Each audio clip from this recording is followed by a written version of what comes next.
Thanks. Myrette, over to you. Thank you. Just to add a wee note on to what Nicky was saying before I start about the pneumoconiosis,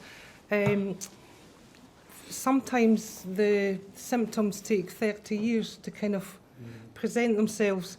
So in some ways that, you know, there's people just being diagnosed now who possibly worked 30 years ago in the pits. So, because we're picking up quite a few of those cases at the moment. Anyway, just to go back to a wee bit of historical information about CISWO, which is the Coal Industry Social Welfare Organisation. The Miners' Welfare began with the Mining Industry Act in 1920, which established the Miners' Welfare Fund, which was pre-CISWO, if you like. The income from that came from a levy on the coal output, and I think, was it 1p? Was it a penny per tonne? I'm not that old. Something like that. I think it was a penny per tonne at the time. However, the Miners' Welfare Fund wasn't social welfare, it was welfare. And CISWO was incorporated under the Companies Act in 1948 and came into being in 1952 to provide social welfare. In 1985 it became part of the industry, and then in 1995 it became a charity. So CISWO has always been involved in recreation, welfare activities.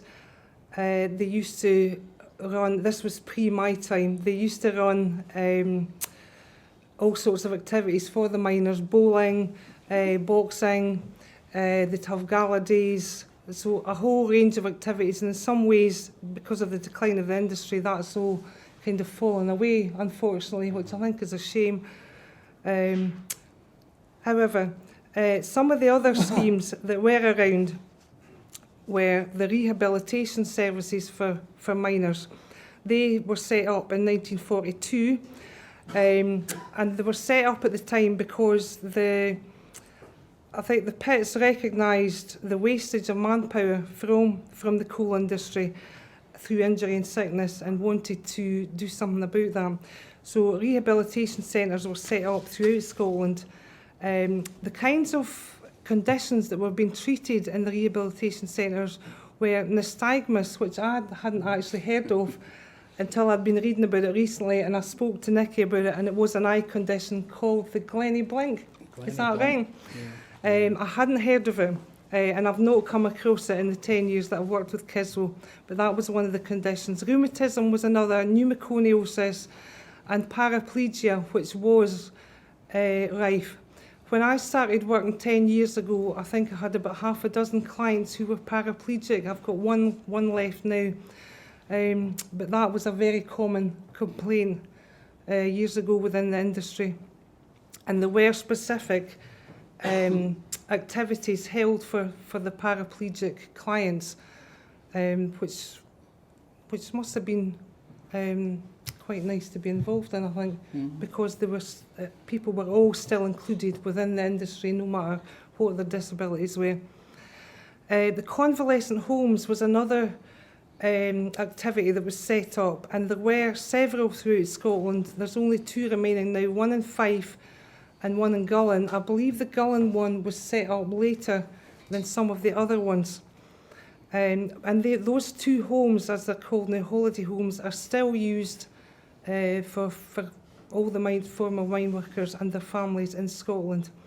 We do a lot of referrals to the homes. People enjoy it so much. It gives them a lot, especially widows who possibly are quite socially isolated, and it's their only holiday of the year, so it's still a big part of the industry. And just to come up to sort of present day and the kind of work that I do, we get referrals from a number of sources, and it's normally around about 100 new referrals a month, and these are new people who have never been in touch with us before, which, considering we've been around since 1952, is quite surprising. We come across people who have never heard of us all the time, and never heard of the convalescent homes. So I think a lot of that's to do with the areas they live in, the contact they have. Retired miners groups are fading away fast. So it's always really nice actually and satisfying when we have new people who have never heard of us. Quite a high percentage of those new referrals are to do with disability, to do with industrial disease and industrial accidents. And there's a high percentage of people yet coming forward who have pneumoconiosis, or osteoarthritis of the knees, vibration white finger, COPD, and they've no idea that they can apply for industrial injuries. And also the other benefits that lead on from that. So attendance allowance or the new PIP application, these are all things that we deal with the welfare benefits.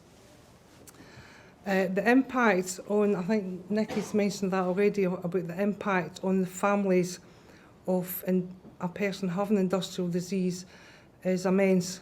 You obviously want to keep a person as independent as possible and keep them in their own home. So we do lots of referrals to social work, statutory services, to occupational therapy, to other agencies that can provide care and support.